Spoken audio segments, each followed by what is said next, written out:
Hi, my name's KT, and this is Simple Living with KT, the place where we talk about the issues facing our lives in a simple and mindful way. 2020 created a demand for food deliveries and, in general, online deliveries that had not been seen before.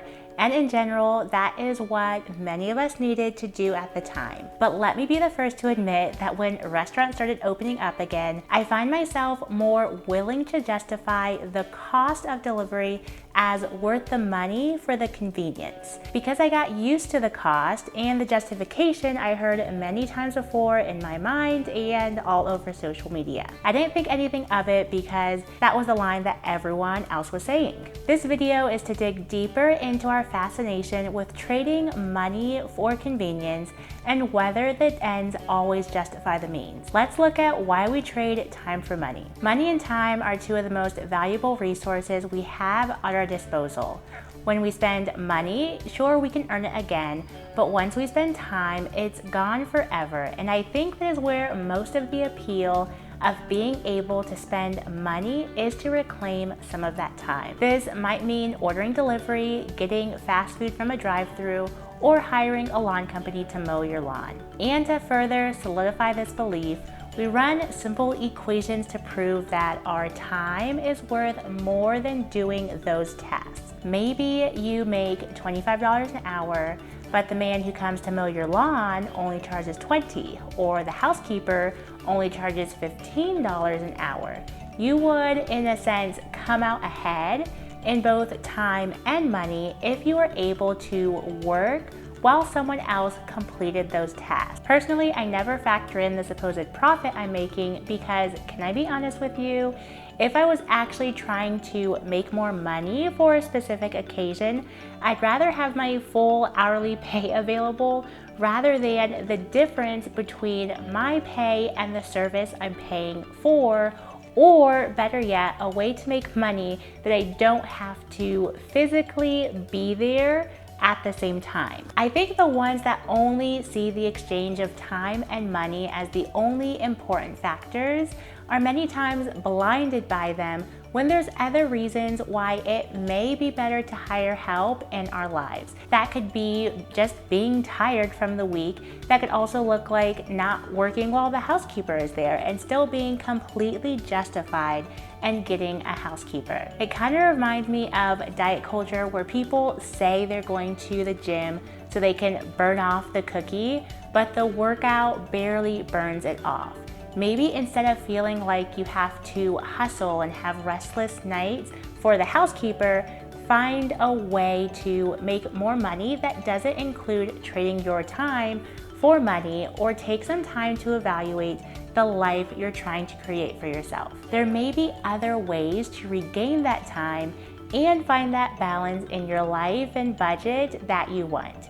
Clearly, that would be a really good topic to talk about, and I will bookmark that idea for another video. But until then, you can certainly let me know what you think about just that idea in the comments below. Moving on, now let's talk about what I think are some issues with this line of thinking of trading time for money and where it kind of falls short. It reduces common tasks as unworthy of your time. Maybe I'm being a little too reductive, but if these tasks are not worth your time, what will you think if you need to complete the task yourself? Where I think we get tripped up is to become accustomed to pay for certain tasks to be done, and then we associate negatively with the actual task if we have to complete it. So my idea here is really kind of a mindset hack. Instead of focusing on the thing we really don't like, focus on the benefits that you're going to get from it. And by benefits, I mean if you have someone come to help you around the home, that benefit is the time that you have. Instead of thinking like, oh, I just cannot stand cleaning and I need someone else to do it for me and I couldn't do it this one time, this is terrible. Maybe give yourself grace to not clean that one particular week where you can't have the housekeeper. Maybe you implement some ideas that you've found online on Instagram or Pinterest or Facebook, wherever, that helps you keep your home tidier for a little bit longer so you don't feel like you need to clean it at that same time. There is value in finding other ways and having balance no matter what in your life. And we'll see in a moment, I think sometimes that the aversion that we have to certain tasks are based on marketing. An example of this for me is food delivery and meal delivery kits. With both of these options, you save the time of going grocery shopping, and with food delivery, you don't even have to cook. Somehow, meal delivery kits have wiggled their way into the zeitgeist of the world into being convenient, and I think that's partially with amazing advertising. We didn't have time to cook before, but now that it comes in a box and is less than the cost of a middle tier restaurant, you'll gladly be willing to spend the time cooking the food yourself. It becomes an experience. I personally believe that cooking the groceries that you get from the grocery store can also be an experience, but something I don't think people are talking about is how possibly there have been a lack of the skill of cooking. And so unfortunately, we need a way to break that down into as simple as possible, or else people just are not going to do it. And let me be humble enough to say, if those meal prep kits actually creates home chefs from those subscriptions, I will take back probably 50% of what I've said about them. And let's talk about another issue, and that is the issue of lifestyle creep. Lifestyle creep is when your cost of living increases as you make more money. Sure, you're able to spend a little bit more when you make a little bit more, but when lifestyle creep gets in the way is when you make more money, but somehow you aren't able to save more money or break free from the paycheck to paycheck cycle, or prepare for that vacation you wanted to go on. All the money you would have used to reach those goals are spent paying for the lifestyle increase that you created with lifestyle creep. If you're accustomed to trading money for time, as you make more money, it is only reasonable that you may continue this trend, but with more expensive items to gain more expensive conveniences. And it will be easy for you to do since it's the easy thing to do, and we see the example everywhere. But I'm here to say there's more to life than time and money. Let's take the example of the housekeeper scenario. In one scenario, a housekeeper may cost you $50 a month. If she cleans while you're at work, you come out net positive with the amount of money you spend on housekeeping. At the same time you're paying for the housekeeper, you may be stressing out about saving up for car maintenance or saving for a vacation. I have an idea where the car maintenance money could come from.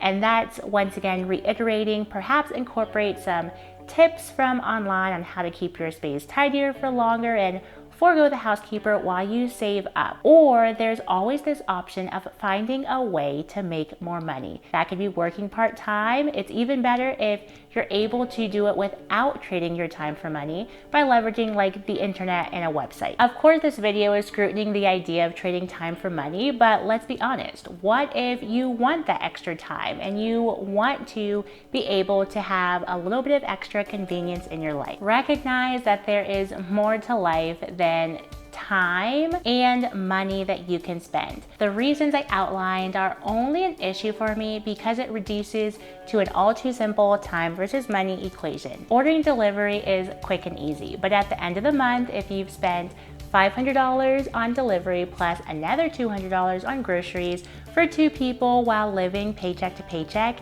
it might be time to snap out of the routine and start looking at the bigger picture. I know I'm painting a very particular picture here, but I don't think it's a stretch knowing the statistics we know about household debt in the US, and even that people making over $100,000 are struggling with the paycheck to paycheck cycle. Yes, student loan debt, healthcare bills, high rent are also factors, but that's not a blank check to ignore the very real situation I mentioned earlier in this video.